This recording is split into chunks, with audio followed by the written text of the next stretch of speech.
Alright, ladies and gentlemen, I thought that we were going to have a look at one of Kiin's games. Kiin recently announced that he's joining KT. For the longest time, a lot of people in the community have felt that Kiin was stuck at Afrika, which of course is a harsh way of viewing it. I believe that Afrika treated him very well and that he gained a lot of out of it. But now he's joining KT with a roster that people feel is a lot more fit for a player like Kiin. But let's have a look at this game where he's playing Akali into Irelia top. Let's just let it play. This matchup is very volatile and very skill heavy.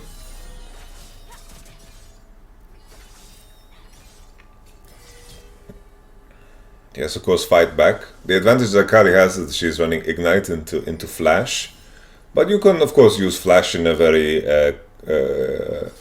combatant manner as well. I believe that this matchup is slightly easier on... oh, okay. This... okay. Okay. I thought Kiin would just kill W and keep it simple, but the E damage is so incredibly high here. And he got the E damage in. He's just going to base and TP back to match the timing of Irelia. If he stays here, then he could potentially get dove. We don't want none of that. It was very dangerously close that he would get... cancelled. Very close that he would get cancelled. There's this new build now with Akali that just go Ravenous Hydra. Basically, Ravenous Hydra Akali, basically she has very good AD scalings, plain and simple. And you just go for the Ravenous Hydra. It gives you so much base stats and Omnivamp that you can do crazy things with it. So it just makes sense to buy. Here Irelia just crashed away. He was looking for another base. We're not going to pay attention too much to the other side of the map. There's some crazy mess happening, but we don't mind too much. The Hecarim seems to be enjoying his game. And at this point, Kiin is just going to build a big wave, be in a position where he has a level advantage, and then when the wave is big enough, just crash it, base, and then come back on the map with more gold spent. Here has level 4 advantage into the Irelia. A key thing here is that if Akali manages to push this wave together with the next one, right? And she managed to base on time, she could potentially contest the Irelia on her Ignite timer, which makes a very big difference. Akali is not that quick on pushing, so she might have to crash this together with the next wave. I don't think this Irelia should die here. Looks like she's going to be fine. The main thing is if she loses enough HP, you could potentially look for a dive, a follow-up dive on this. But I think it's not so simple. The cannon wave was a little bit hard to push in. Hecarim is staying around. Kindred is showing on bot. This is going to be a very easy dive. If Irelia loses this wave, she also loses this game. She's hoping that Kindred is doing a lot of damage. So here Irelia is just trying to stack up before the dive is coming. Let's see if this Hecarim used E on the golems. Kiin is tanking first. I'm in Sweden. This is a very well executed dive. Kiin maybe could have started tanking a little bit later, but it didn't make a difference here. Kindred is showing on bottom side and she's trying to get some counterplay. Yeah, there was two ways to play it, right? It's like either you stack the third wave, you crash it in base, and you contest Irelia on the outpush with your Ignite advantage, or the Hecarim goes into top side. Kindred now losing out on bot side. Kindred Galio. Galio ended up dying here. Talia matched the Roman to bot, and it seems like the conditions of Lucian Nami are really good. Like this game is completely one-sided, but still let's follow along on this Akali journey with Ravenous Hydra because I just want to see it in action. Let's see what happens. Yeah, I've been paying attention to a lot of the solo queue and see it looking like just to see how much different the situation has become. Oh, that was a terrible Q from Kiin. I think if he hits that Q, he might just have lethal. Oh, he has the E, he has the hit. There's no W, and that's a kill. Yeah, the moment you're stronger than your opponent in a melee versus melee matchup, the moment they start pushing out, you can... Like, they have to be fighting on the wave. And if you're stronger than them in the wave, then the game is just completely over for you. It really has no way of playing this game anymore, because if she doesn't crash this wave, Akali is going to freeze, Irelia is going to be level 4, she can't really do anything. and Kindred has completely abandoned the idea of going topside, understandably so, because if any play from her is matched, then the game is just over. So she's trying to do something on bottom side with this Bel'Veth support, something that I've seen often, surprisingly, Kindred support, which is quite interesting, I guess. That is the thing. Kiin is looking not to base. Let's see his gold. He's slowly approaching Ravenous Hydra gold. At this point, you kind of just want to stay, and Aurelia is far from level 6, and Kiin knows it. He's just trading here completely. I think in this particular moment he could have walked forward for the passive, but didn't make that big of a difference. And yeah, this Aurelia is just out of the game.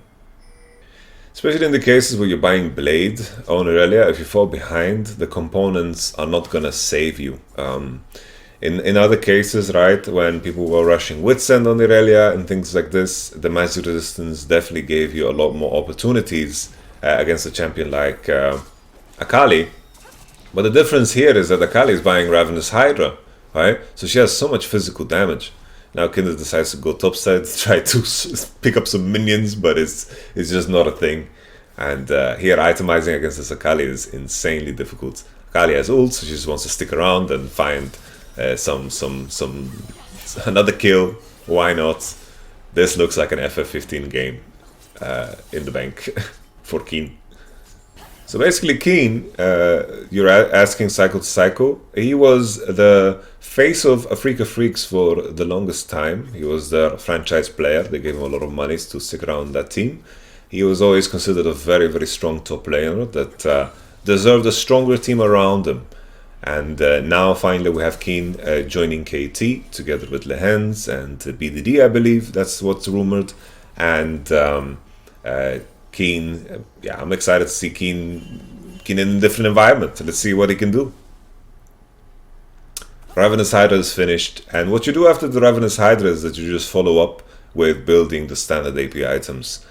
Sometimes you see a Night Harvester because the magic pen is less worth when you have the Ravenous Hydra. You just go Night Harvester, and then you just go into itemize into more AP. That's something that I've seen. The Proto Belt can be useful just as an active, right? 369 Zeus or impact level.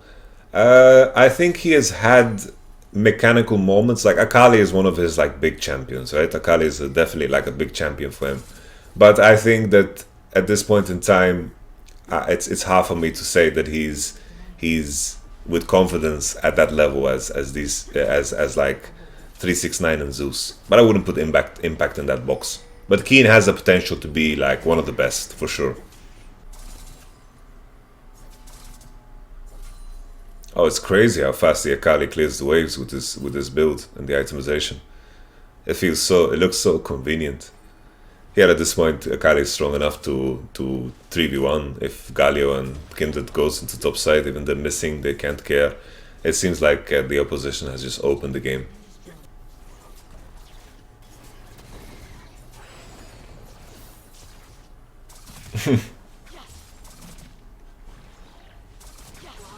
Boom. Yeah, these basic attack swings are looking... They do so much damage. Like, the basic attack swings actually sitting on 280. Like, with just one 80 item. This item is ridiculous. Oh, the clean. It looks like he's gonna die off of this, though. I think he needed to fight forward if he wanted to accomplish anything.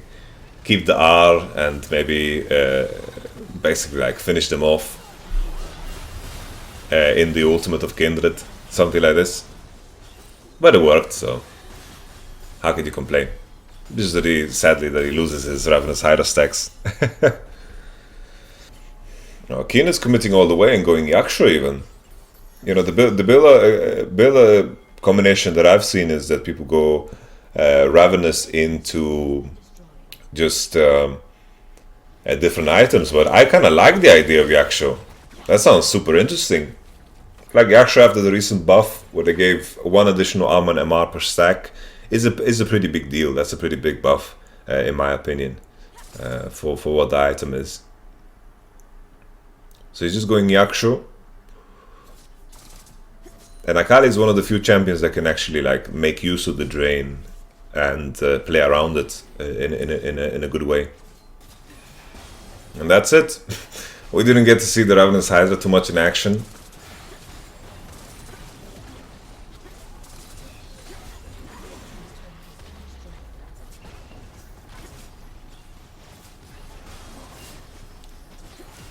And that's GG.